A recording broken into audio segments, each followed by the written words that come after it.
మనం చేసిన పనులకు తప్పులకు కర్మను అనుభవించక తప్పదు. మంచి చేస్తే మనతో మంచి జరుగుతుంది, చెడు చేస్తే ఖచ్చితంగా చెడు జరుగుతుంది. మీరు దీన్ని నమ్మినా నమ్మకున్నా ప్రతి ఒక్కరూ కర్మను అనుభవించక తప్పదు.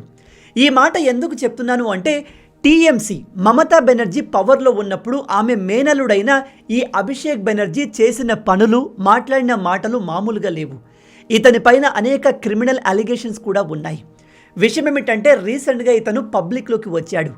టీఎంసీకి చెందిన ఒక కార్యకర్త ఇంటికి వెళ్ళేందుకు ప్రయత్నించాడు. మధ్యలో ప్రజలు ఇతని పట్టుకొని చితకబాదారు.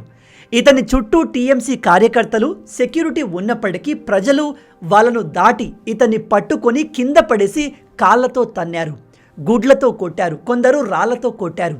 దొంగ దొంగ అని హిందీలో చోర్ చోర్ అంటూ పిలవడం మొదలుపెట్టారు. దేశవ్యాప్తంగా అనేక రాష్ట్రాల్లో ఎలక్షన్ జరుగుతుంది. ఎలక్షన్ అన్నాక ఒక పార్టీ గెలుస్తుంది, ఇంకో పార్టీ ఓడిపోతుంది. కానీ ఓడిపోయిన పార్టీ నాయకుడిని ఈ విధంగా కింద పడేసి కొట్టడం ఏ రాష్ట్రంలో జరగలేదు. అయితే అసలు అభిషేక్ బెనర్జీతో ఏం జరిగింది? ఇతన్ని కొట్టింది ఎవరు? ఇదంతా కూడా ఒక డ్రామానా లేదా బీజేపీ పార్టీ చేసిన కుట్రనా? దీనిపైన మమతా బెనర్జీ ఎలా రియాక్ట్ అయింది? ఈ విషయాలన్నింటినీ మనం ఈ వీడియోలో డీటెయిల్గా డిస్కస్ చేద్దాం. కానీ అంతకన్నా ముందు నిన్న మన ఆఫీస్లో కొన్ని టెక్నికల్ ఇష్యూస్ కారణంగా వీడియోని అప్లోడ్ చేయలేకపోయాం. మీలో చాలామంది మన వీడియోస్ కోసం వెయిట్ చేస్తూ ఉంటాము అని నాకు కామెంట్లో చెబుతూ ఉంటారు. అందుకే మీ అందరినీ డిసప్పాయింట్ చేసినందుకు వెరీ సారీ. నెక్స్ట్ టైం అలా జరగకుండా చూసుకుంటాను. అండ్ మీలో ఇప్పటి వరకు మన ఛానల్ని ఎవరైనా సబ్స్క్రైబ్ చేయని వాళ్ళు ఉంటే మన ఛానల్లో ఇలాంటి అమేజింగ్ వీడియోస్ ప్రతిరోజు వస్తూ ఉంటాయి. వీటిని మీరు మిస్ కాకూడదు అనుకుంటే వెంటనే సబ్స్క్రైబ్ చేసుకోండి. ఇక మెయిన్ టాపిక్లోకి వెళ్దాం. అసలు ఏం జరిగిందంటే మమతా బెనర్జీ అల్లుడైన ఈ అభిషేక్ బెనర్జీ ఎలక్షన్ తర్వాత పోస్ట్ పోల్ వైలెన్స్లో, జనరల్గా వెస్ట్ బెంగాల్ అంటేనే ఎలక్షన్ వైలెన్స్కి famous. Last time Mamata Banerjee గెలిచిన తర్వాత అక్కడ లోకల్ బీజేపీ లీడర్స్ పైన, బీజేపీని సపోర్ట్ చేసే కార్యకర్తల పైన విపరీతమైన దాడులు జరిగాయి. 100 మందిని చంపేశారు. నేను 100 అనే వర్డ్ని ఊరికే చెప్పట్లేదు. మీరు జస్ట్ బెంగాల్ పోస్ట్ వైలెన్స్ అని గూగుల్లో సెర్చ్ చేయండి, అనేక ఆర్టికల్స్ దొరికిస్తాయి. ఈ మమతా బెనర్జీ అండ్ ఆమె పార్టీ కార్యకర్తలు గూండాల్లాగా ఇతర పార్టీ సపోర్టర్స్ని ఎలా అటాక్ చేస్తారో మీరు క్లియర్గా ఆర్టికల్లో చూడవచ్చు. అయితే ఇప్పుడు టీఎంసీ పార్టీ ఓడిపోయింది కాబట్టి ఈసారి కూడా పోస్ట్ పోల్ వైలెన్స్ జరిగింది. కానీ వీళ్ళ హయాంలో జరిగినంత జరగలేదు, చాలా తక్కువ జరిగింది, బట్ జరిగింది. అయితే ఈ వైలెన్స్లో టీఎంసీ పార్టీ కార్యకర్తలు సఫర్ అయ్యారు. అలాంటి ఫ్యామిలీస్ని కలవడానికి ఈ అభిషేక్ బెనర్జీ సౌత్ పరగనాస్ 24 జిల్లాలోని సోనాపూర్ ప్రాంతానికి వెళ్ళాడు. ఇది ముందుగా ప్లాన్ చేసిన విజిటా కాదా అనేది ఆన్లైన్లో అవైలబుల్ లేదు. కానీ ఇతను ఆ ప్రాంతానికి చేరుకున్న తర్వాత ఎందుకో తన కార్ని వదిలేసి బైక్ పైన వెళ్లే ప్రయత్నం చేశాడు. ఈ అటాక్ ముందుగానే ప్లాన్ చేసిందా లేదా న్యాచురల్గా జరిగిందా ఇంకా వెరిఫై అవ్వలేదు. బట్ చూస్తుంటే ఇదంతా కూడా టీఎంసీ పార్టీ ఆడిన డ్రామా లాగా కనిపిస్తుంది. జస్ట్ కనిపిస్తుంది, ఇంకా కన్ఫర్మ్ అవ్వలేదు. విషయం ఏమిటంటే ఇతను రోడ్డుపై నుంచి వెళ్తుంటే చుట్టుపక్కల ప్రజలు ఇతన్ని చోర్ చోర్ అని పిలవడం మొదలుపెట్టారు. అంటే దొంగ దొంగ అని అవమానకరంగా పిలిచారు. ఆ తర్వాత ప్రజలు గుడ్లతో దాడులు చేశారు. సడన్గా అభిషేక్ బెనర్జీ అసిస్టెంట్కి ఒక హెల్మెట్ దొరికేస్తుంది, వీడియోలో మీరు చూడవచ్చు. సో వెంటనే ఇతనికి హెల్మెట్ వేస్తారు. విషయం ఏమిటంటే హెల్మెట్ వేసిన తర్వాత గుడ్లు పడతాయి. బట్ స్టిల్ ఒకవేళ ఇది ప్లాన్డ్ కాకపోతే అపోజిషన్ లీడర్ పైన ఇలా దాడులు చేయడం అస్సలు కరెక్ట్ కాదు. ఇలాంటి వాటిని మనం ఎంకరేజ్ చేయకూడదు. అయితే ముందు ఇతని పైన గుడ్లతో దాడి చేశారు. ఆ తర్వాత కొంతమంది రాళ్ళు విసిరారు. ఆ తర్వాత ఒక వ్యక్తి ఇతని సెక్యూరిటీని దాటి ఇతని కింద పడేసి కాళ్ళతో తన్నాడు. ఇఫ్ ఇది ప్లాన్డ్ కాకపోతే ఇలా జరగడం నిజంగా చాలా బాధాకరం. అభిషేక్ బెనర్జీ పైన ఇంతగా దాడి జరిగినప్పటికీ ఇతను లేచి తను వెళ్ళాలి అనుకున్న ప్లేస్కి వెళ్ళి టీఎంసీ కార్యకర్తల ఫ్యామిలీస్ని కలిసి వాళ్లకు ధైర్యం చెప్పాడు. మీరు ఇక్కడ చూడవచ్చు, ఇతని షర్ట్ మొత్తం చినిగి ఉంది. ఇతని పైన దాడి జరిగినట్టుగా క్లియర్గా కనబడుతుంది.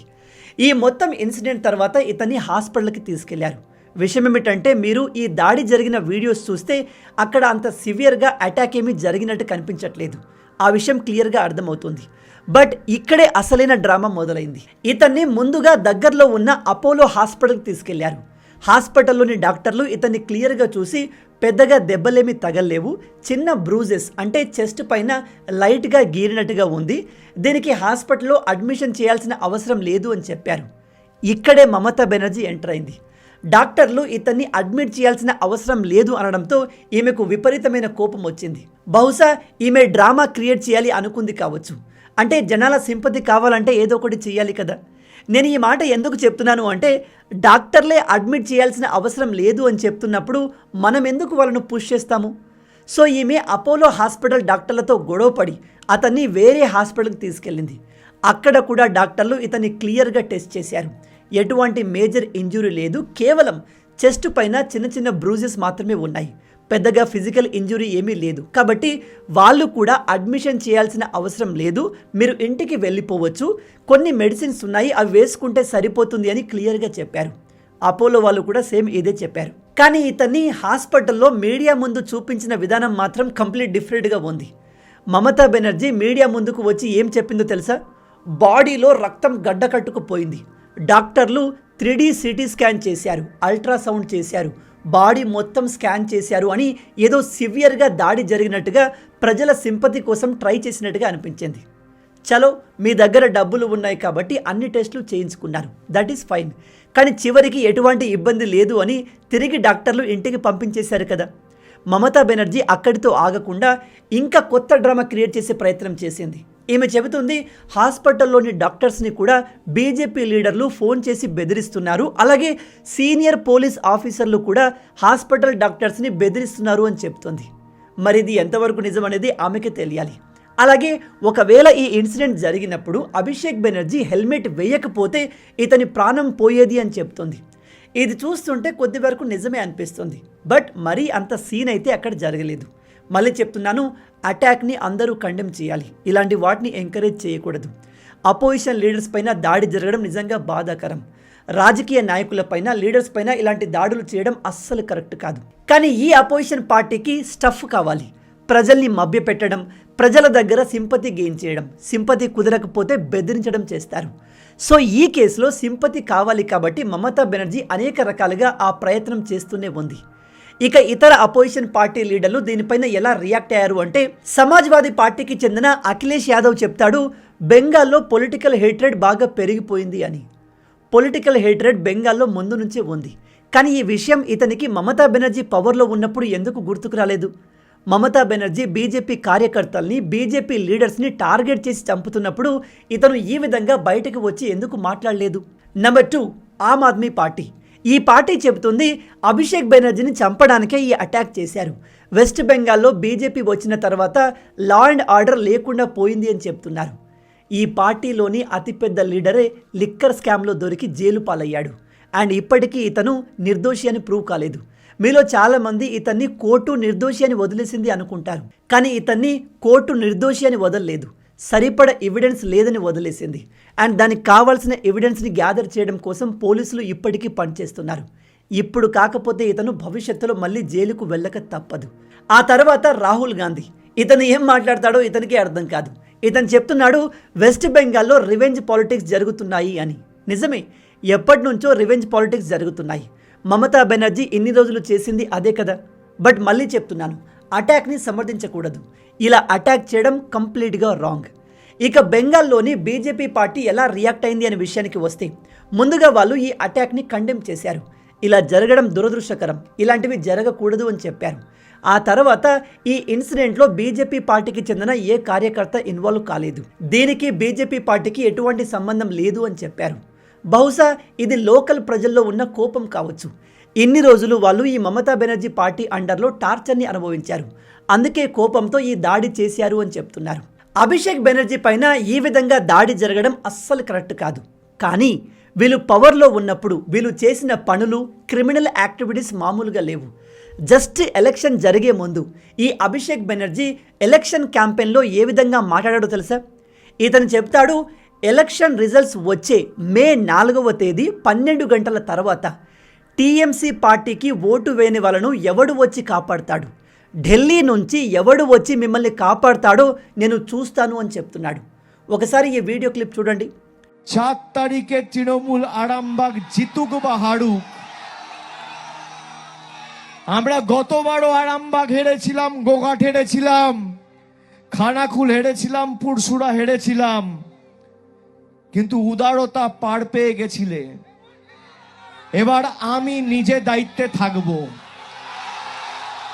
4 তারিখ 12টার পরে কোন জল্লাদের কত ক্ষমতা আর কার দিল্লির বাবা কাকে বাঁচাতে আসে আমি 4 তারিখ দেখব। ఇతను ప్రజల ముందు నిలబడి తమ పార్టీకి ఓటు వేయని వాళ్ళను డైరెక్ట్గా వార్నింగ్ ఇస్తున్నాడు. చెప్తున్నాడు, లాస్ట్ టైం మేము జాలిపడి మిమ్మల్ని వదిలేశాము, కానీ ఈసారి వదిలిపెట్టము. అంటే ఇతను ఎలక్షన్లో గెలవక ముందే ఒకవేళ గెలిస్తే మేము అపోజిషన్ పార్టీ వాళ్ళను వదిలిపెట్టము అని డైరెక్ట్గా బెదిరిస్తున్నాడు. ఇప్పుడు ఇతను ఓడిపోయాడు కాబట్టి ఇతనితో ఇలా జరిగింది. ఇతను గెలిచి ఉంటే అపోజిషన్ పార్టీల పరిస్థితి ఎలా ఉండేదో ఆలోచించండి. లాస్ట్ టైం మమతా బెనర్జీ గెలిచినప్పుడు పోస్ట్ పోల్ వైలెన్స్ ఎంత దారుణంగా జరిగిందో తెలుసా? అఫీషియల్ రిపోర్ట్స్ ప్రకారం దాదాపు 116 మంది బీజేపీ కార్యకర్తల్ని వేటాడి మరీ చంపారు. అఫీషియల్ రిపోర్ట్ ప్రకారం 116. కానీ అమిత్ షా గారు చాలా పబ్లిక్ మీటింగ్స్లో 300 కన్నా ఎక్కువ మంది బీజేపీ కార్యకర్తలు బలయ్యారు అని చెప్పారు.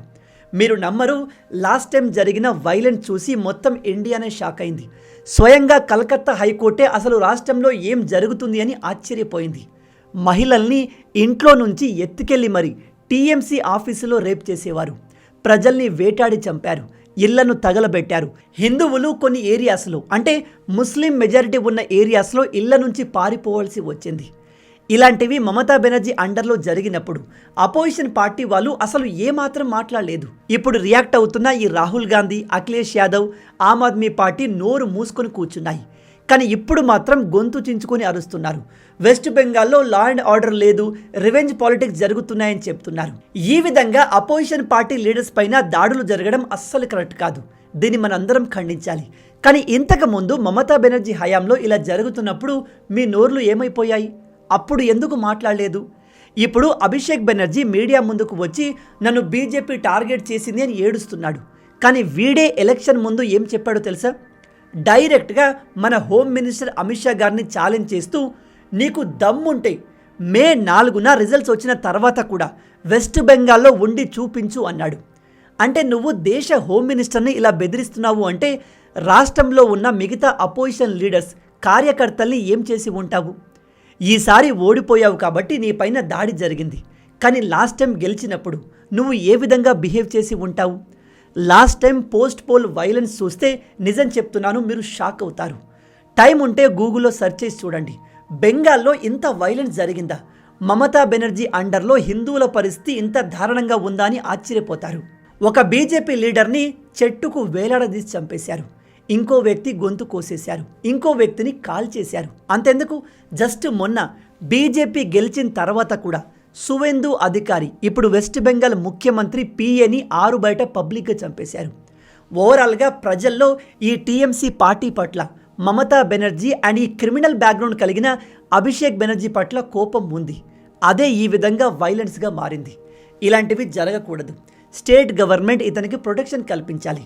ప్రజలు తమ కోపాన్ని ఎలక్షన్లో చూపించాలి, పీస్ఫుల్గా ప్రొటెస్ట్ చేసి చూపించాలి. కానీ లా అండ్ ఆర్డర్ని చేతిలోకి తీసుకోవడం కరెక్ట్ కాదు. 100 మంది బీజేపీ, ఇతర అపోజిషన్ పార్టీ కార్యకర్తల లీడర్ల మరణానికి కారణమైన ఈ మమతా బెనర్జీ ఇప్పుడు తన మేనల్లుడి కోసం హాస్పిటల్కి వచ్చి ఈ విధంగా క్రేజీగా పిచ్చిదల్లాగా బిహేవ్ చేస్తుంది. కర్మ అంటే ఇలాగే ఉంటుంది. దేవతలే కర్మ నుంచి తప్పించుకోలేకపోయారు, అలాంటిది మనుషులు ఎంత? అందుకే ఈ వీడియోని ఎవరైనా లీడర్స్ చూస్తుంటే ప్రజల్ని గ్రాంటెడ్గా తీసుకోకండి. ప్రజల్ని ఈజీగా మోసం చేయొచ్చు అనుకోకండి. ప్రజలు ప్రతిదీ గుర్తుపెట్టుకుంటారు. టైం వచ్చినప్పుడు దానికి వడ్డీ కలిపి మరీ తిరిగిస్తారు. ప్రజెంట్ మమతా బెనర్జీ టీఎంసీ పార్టీతో అలాగే జరుగుతుంది. మొత్తంగా ఇవే ఈ వీడియోకి సంబంధించిన పూర్తి విషయాలు. అభిషేక్ బెనర్జీపై జరిగిన ఈ దాడి గురించి మీరేమనుకుంటున్నారు? ఇది వీళ్ళు కావాలనే క్రియేట్ చేసిన డ్రామానా, లేదా బీజేపీ పార్టీ వాళ్ళు చేసిన దాడా, లేదా సాధారణంగానే ప్రజలు కోపంతో ఈ దాడి చేశారా? మీ ఆలోచనల్ని కింద కామెంట్లో తప్పకుండా రాయండి. ఈ వీడియో మీకు నచ్చింది అనుకుంటున్నాను. నచ్చితే అలా ఊరికే చూసి వెళ్ళిపోకుండా వీడియోని లైక్ చేయండి. మన తెలుగు యువతను ఎంత వీలైతే అంత దేశభక్తులుగా మార్చాలి అనే మిషన్తో పనిచేస్తున్నాము. మన ఛానల్ని సబ్స్క్రైబ్ చేసుకుని ఆ మిషన్లో మీరు భాగం అవ్వండి. రాబోయే వీడియోలో ఇంకో ఇంట్రెస్టింగ్ టాపిక్తో మళ్ళీ కలుద్దాం. అంటిల్ దెన్, జై హింద్, జై భారత్, భారత్ మాతాకి జై.